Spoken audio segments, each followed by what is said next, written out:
अच्छा, बहुत सारे लोगों के साथ में शिकायत होती है कि सर दिमाग में ना हर वक्त नेगेटिव ख्याल ही आते रहते हैं, नकारात्मक विचार ही आते रहते हैं। तो आज अपन एक साइंटिफिक मेथड है वो अपन डिस्कस कर रहे हैं। अगर अपन इस मेथड को अपनी जिंदगी में उतारते हैं तो हमारा जो सबकॉन्शियस माइंड है वो सिर्फ पॉजिटिव थॉट्स ही हमें सजेस्ट करेगा, नेगेटिव थॉट्स कभी सजेस्ट नहीं करेगा, सिर्फ पॉजिटिव ही हमारे सजेशंस होंगे। अच्छा, क्या है ये मेथड, पूरा स्टेप बाय स्टेप एक्सप्लेन कर रहा हूं, बहुत अच्छे समझना, बहुत अच्छे से अंडरस्टैंड करना। उससे पहले थोड़ा सा हम ये समझ लेते हैं कि ये जो कॉन्शियस माइंड सबकॉन्शियस माइंड, इसका क्या गणित है, इसको थोड़ा अच्छे से समझ लेते हैं ताकि हम आगे का जो मेथड है उसको बेहतर तरीके से प्रैक्टिस कर पाए। कॉन्शियस और सबकॉन्शियस माइंड बेसिकली क्या होते हैं कि जैसे हम मंदिर जाते हैं तो मंदिर के अंदर एंटर होने से पहले हमें हमारे जो जूते हैं वो बाहर उतारने पड़ते हैं। अच्छा, कई सारे मंदिर जो होते हैं वहां पे क्या होता है कि एक जूता रखने का एक चैम्बर होता है जिसके अलग अलग नंबर होते हैं, और यहां पर एक व्यक्ति बैठा होता है, खड़ा होता है। वो क्या करता है कि आपके जूते लेता है, आपके जूतों को ये जो खाने बने हुए इसमें रख देता है। जैसे मान लीजिए कि 1 नंबर खाने में रखा और आपको 1 नंबर का टोकन है वो पकड़ा देता है। अब आप मंदिर जाते हो, दर्शन करते हो, दर्शन करने के बाद में वापस आते हो, तो आप अगर उसको कहते हो कि मुझे जूते दे, तो ये जूते देने से मना कर देता है। अच्छा, ये कब जूते देता है? ये कहता है कि भाई आप अपना टोकन दिखाओ। अच्छा, आप जैसे ही इसको 1 नंबर का टोकन दिखाते हो तो ये 1 नंबर से जूते निकाल के आपको पकड़ा देता है। तो यहां पर जो जूते हैं वो चलकर अपने आप किस में नहीं जाते, इस बक्से में नहीं जाते, और इस बक्से से वापस जो आ रहे हैं वो भी अपने आप नहीं आते। यहां पे इस व्यक्ति के कारण ये क्या करता है, इन जूतों को इन बॉक्स में रखता है और इन बॉक्स से वापस बाहर निकालता है।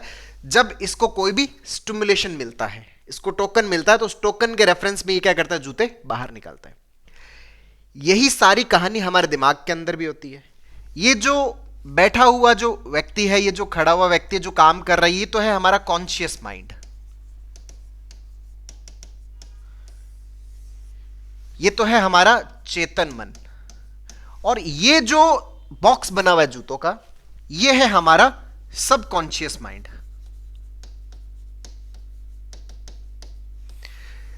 सबकॉन्शियस माइंड बेसिकली क्या है, वो एक प्रकार का, जैसे यहां पर ये जूतों का स्टोर हाउस है, उसी तरह से हमारा जो सबकॉन्शियस माइंड है वो भी क्या है, इंफॉर्मेशन का स्टोर हाउस है। हमारे दिमाग में जो इंफॉर्मेशन जाती है वो किस में चली जाती है, हमारे सबकॉन्शियस माइंड में चली जाती है, जो बार बार रिपीट होती है। ये हमारे सबकॉन्शियस माइंड के अंदर उसकी क्या बन जाती है, हैबिट्स बन जाती है, उसके पैटर्न्स बन जाते हैं। और जैसे ही हमारे कॉन्शियस को कोई भी बाहर से स्टिमुलेशन मिलता है, इस सबकॉन्शियस माइंड में गई हुई इंफॉर्मेशन के रेफरेंस में, तो कॉन्शियस क्या करता है, उस इंफॉर्मेशन से रिलेटेड हमारे दिमाग में क्या पैटर्न बना हुआ है, उस पैटर्न से पूछता है, भाई साहब आपके पास में इंफॉर्मेशन क्या है, तो ये इसको इंफॉर्मेशन देता है, और उसी इंफॉर्मेशन के अकॉर्डिंग हमारा क्या आता है, बिहेवियर आता है, हमारा व्यवहार आता है। तो कई बार लोगों को यह डर लगता है कि सर जो विचार है हमारे दिमाग में आते हैं तो इन विचारों से कुछ हो तो नहीं जाएगा। भाई साहब, ये जो आपका ये जो स्टोर हाउस है, इस स्टोर हाउस में रखा हुआ कोई भी जूता अपने आप बाहर नहीं जा सकता, अपने आप कुछ भी नहीं कर सकता। उसको हमेशा किसकी जरूरत है, इस व्यक्ति की जरूरत है।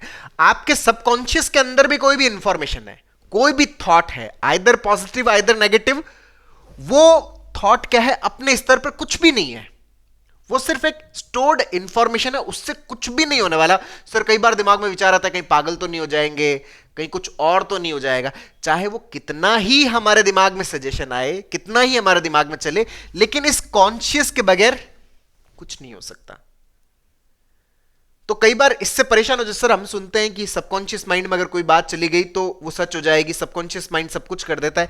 सबकॉन्शियस माइंड कुछ भी नहीं कर सकता, कुछ भी नहीं कर पाता बिना इस कॉन्शियस की हेल्प के। तो जो भी करने वाले हैं, जो भी होने वाला है, वो सारा क्या होने वाला है, कॉन्शियसली होने वाला है। सबकॉन्शियस क्या है, खाली इंफॉर्मेशन का स्टोर हाउस है। उसके अंदर जैसा इंफॉर्मेशन गया हुआ है, वैसा वो आपके कॉन्शियस को सजेस्ट करेगा। कॉन्शियस के पास में मौका है, वो अपने हिसाब से एक इंफॉर्मेशन को क्या करता है, चुनता है। इंफॉर्मेशन भी खुद इस कॉन्शियस के पास नहीं जा सकती, ये जाता है। ये जूता खुद बुलाता नहीं है कि भाई देख मैं उससे रिलेटेड मैं हूं, मुझे ले जा, नहीं, ये कॉन्शियस उस टोकन को देखता है, उसके हिसाब से यहां से जूते लेके बाहर निकलता है। तो यही चीज हमारे साथ में ये होती है कि एक्सटर्नली कोई सा भी स्टिमुलेशन मिलता है ना, तो वो जो स्टिमुलेशन है वो स्टिमुलेशन हमारा 5 सेंसरी ऑर्गन्स के थ्रू दिमाग में जाता है। हमारा जो कॉन्शियस माइंड है, जो भी हमारी स्टोर्ड इंफॉर्मेशन है, उस स्टोर्ड इंफॉर्मेशन के अकॉर्डिंग क्या करता है, थॉट्स क्रिएट करता है।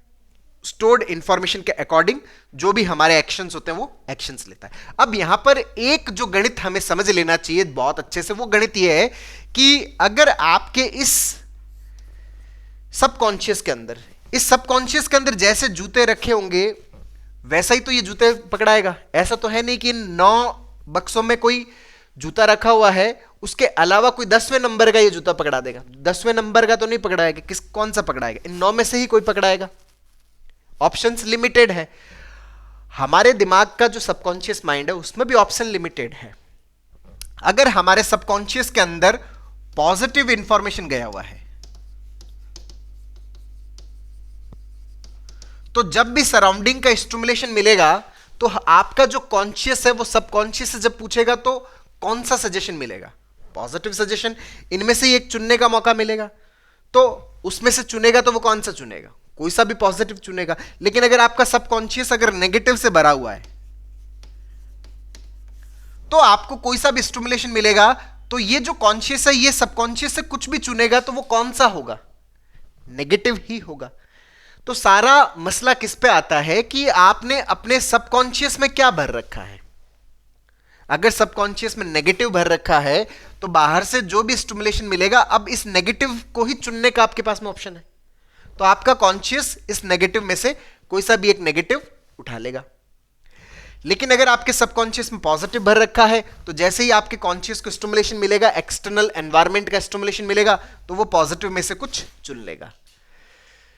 तो यहां बात तो समझ में आ गई कि सबकॉन्शियस में पॉजिटिव होना चाहिए, लेकिन इस पॉजिटिव जाएगा कैसे। तो ये सबकॉन्शियस के अंदर भी पॉजिटिव कौन डाल रहा है, यहां पे जूते कौन रख रहा है, हमारा ये कॉन्शियस रख रखा है। तो हम हमारे डे टू डे लाइफ के अंदर जो भी चीजें करते हैं, जो भी हमारे दिमाग में थॉट्स आती है, जो भी हमारे दिमाग में ख्याल आते हैं, अगर हम उन ख्यालों को टेस्टिफाई करते रहते हैं, अगर हम वहां पर सीबीटी का प्रैक्टिस कर रहे होते हैं कि भाई साहब ये ख्याल अगर सही है तो इसके सही होने का मेरे पास में एविडेंस क्या है, इसका प्रूफ क्या है।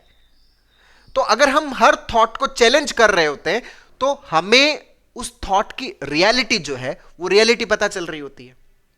हम अगर किसी भी थॉट को नेगेटिव मान रहे हैं तो उसके नेगेटिव का एविडेंस क्या है, उसके खराब का एविडेंस क्या है। जैसे मान लीजिए कि मेरी जांचें तो सारी नॉर्मल है, फिर भी दिमाग में थॉट आता है कि मुझे हार्ट अटैक आ जाएगा। अब जैसे बाहर से कोई भी धड़कन बढ़ने का स्टिमुलेशन मिलता है, यहां पे सारे हार्ट अटैक से भरे हुए हैं, तो ये कॉन्शियस अगर किसी भी थॉट को पिक करेगा तो कौन सा पिक होगा, हार्ट अटैक का ही पिक होगा। तो हमें बहुत ज्यादा डर लगने लगेगा, बहुत ज्यादा घबराहट होने लगेगी। लेकिन अगर हम यहां पर एक छोटी सी चीज कॉन्शियसली करना शुरू कर दें कि भाई हार्ट अटैक आएगा, क्यों आएगा, चैलेंज करें हम इस थॉट को, मेरे पास में इसका एविडेंस क्या है। अब तक मेरे साथ में ऐसा बहुत बार हो चुका है, लेकिन एक बार भी ऐसा हुआ नहीं। अच्छा, टेस्ट जांचें सारी नॉर्मल है, सारे डॉक्टर कहते हैं कि भाई आपका हार्ट एकदम बढ़िया है, तो मेरे पास में ऐसा कोई सा भी एविडेंस नहीं है कि मुझे हार्ट अटैक आ जाएगा। तो मेरे दिमाग में ये जो थॉट है ना, ये क्या एक इमेजिनरी थॉट है। एक्चुअल में मुझे एंजाइटी का प्रॉब्लम है, इलनेस फोबिया का प्रॉब्लम है, जिसकी वजह से मुझे ये घबराहट हो रही है। हार्ट अटैक जैसा मुझे कुछ है नहीं। तो आपने क्या किया, कॉन्शियसली एक राइट इंफॉर्मेशन इस बॉक्स में दर दी, फिर दिमाग में ख्याल आ रहा, फिर आपने इसको डिस्प्यूट करके फिर राइट इंफॉर्मेशन दर दी कि नहीं ये सिर्फ क्या एंजाइटी, इसके अलावा कुछ नहीं, ये सिर्फ ख्याल है, मेरे कल्पनाएं हैं। ऐसे कर करके आपने 9 टाइम्स प्रैक्टिस करके इसको पूरा क्या भर दिया, राइट इंफॉर्मेशन से भर दिया। जब भी आप दिमाग में नेक्स्ट टाइम अगर कोई सा भी किसी की भी धड़कन बढ़ेगी और आपको थोड़ी सी भी बेचैनी हो रही है, तो उस समय पता है आपका कॉन्शियस इसमें से एक चुनेगा, नहीं ये धड़कन, अपना हार्ट का सारा जांच नॉर्मल है, अपने टेस्ट सारे नॉर्मल है, ये सिंपल एंजाइटी जिसकी वजह से मुझे डर लग रहा है, घबराहट हो रही है, हार्ट से रिलेटेड कुछ नहीं है। क्यों? क्योंकि आपके सबकॉन्शियस में अब वो इंफॉर्मेशन स्टोर्ड है। तो आप अगर आपके दिमाग में जो भी ख्याल आता है, चाहे वो आपको खुद की हेल्थ से रिलेटेड आता है, फैमिली मेंबर से रिलेटेड आता है, आपको अपने स्पाउस से रिलेटेड आता है, जिस भी से रिलेटेड आता है, अगर आप उस थॉट को चैलेंज करते रहते हो, उसको ब्रेक करते हो, उसको डिस्प्यूट करते हो, भाई ये थॉट सही है तो इसका एविडेंस क्या है मेरे पास में, प्रूफ क्या है मेरे पास में, और अगर मेरे पास में प्रूफ नहीं है तो इसका मतलब ये जो थॉट है ये एक प्रकार का डिसफंक्शनल थॉट है। तो इसकी जगह मोर रियलिस्टिक, मोर अडेप्टिव, रियलिटी वाला थॉट कौन सा होगा? अगर आप इतनी सी एक्सरसाइज हर थॉट के साथ में करने लग जाते हैं तो ये जो कॉन्शियस है ये क्या कर रहा होता है, आपके सबकॉन्शियस को पूरा किससे भर देता है? पॉजिटिव से बढ़ देता है। और जब ये पॉजिटिव रियलिस्टिक इंफॉर्मेशन से बढ़ जाएगा तो नेक्स्ट टाइम जब भी आपके इस कॉन्शियस को कोई सा भी स्टिमुलेशन मिलेगा तो वो इस पॉजिटिव में से कुछ भी चुनेगा तो वो क्या होगा? पॉजिटिव ही होगा। तो आपका सबकॉन्शियस हमेशा क्या सजेस्ट करेगा? पॉजिटिव थॉट आपको सजेस्ट करेगा, पॉजिटिव इंफॉर्मेशन आपको क्या करेगा? सजेस्ट करेगा। तो हमें हर थॉट के ऊपर इसका क्या करना होता है? प्रैक्टिस करना होता है। हमारे सबकॉन्शियस में ये कोई पावर नहीं है कि वो कुछ भी कर देगा, करने वाला तो हमारा ये कॉन्शियस है, यही एग्जीक्यूटिव माइंड है हमारा, सब कुछ यही करता है, ये तो खाली सलाहकार है और कुछ भी नहीं है। तो अगर दिमाग में ये ख्याल आ रहा है कि भाई मैं पागल हो जाऊंगा, तो भाई क्यों हो जाऊंगा? सिंपल, मुझे न्यूरोसिस का प्रॉब्लम है ना, और न्यूरोसिस टोटली ठीक हो जानी है। जब आप उसके ऊपर प्रैक्टिस करते हो, आप सीबीटी का वर्कअप करते हो, आप टोटली क्या हो जाते हो? नॉर्मल हो जाते हो। तो जब नॉर्मल ही हो जाना है तो फिर डरना किस बात का? तो हम अगर कंटिन्यूसली अपने आप को ये चीज एक्सप्लेन करते हैं, धीरे धीरे हमारे पैटर्न से वो क्या होने लग जाते हैं? सही होने लग जाते हैं, हमारा माइंड पॉजिटिव डायरेक्शन के अंदर बढ़ने लग जाता है। तो दोस्तों उम्मीद करता हूं आपको ये वीडियो पसंद आएगा, नीचे कमेंट बॉक्स में लिखकर जरूर बताइएगा। और अब तक यदि आपने मेरे यूट्यूब चैनल DRK TV को सब्सक्राइब नहीं किया तो प्लीज उसे सब्सक्राइब करें ताकि मेरे नए वीडियो का नोटिफिकेशन आप तक सबसे पहले पहुंचे। दोस्तों हम लोगों ने जितने भी साइकोलॉजिकल प्रॉब्लम्स है उसको हम कैसे खत्म कर सकते हैं, इसके ऊपर एक स्टेप बाय स्टेप लर्निंग का एक पूरा CBT का वर्कशॉप लॉन्च किया है, जिसका लिंक नीचे डिस्क्रिप्शन में, जिसको आप अपने भीतर इंस्टॉल करके अपनी साइकोलॉजिकल प्रॉब्लम्स, अपनी anxiety, panic, over thinking, negative thinking, अपना OCD, उसको पूरी तरह से खत्म करने में बहुत अच्छे से मदद ले सकते हो। बहुत बहुत धन्यवाद दोस्तों। जय हिंद, जय भारत।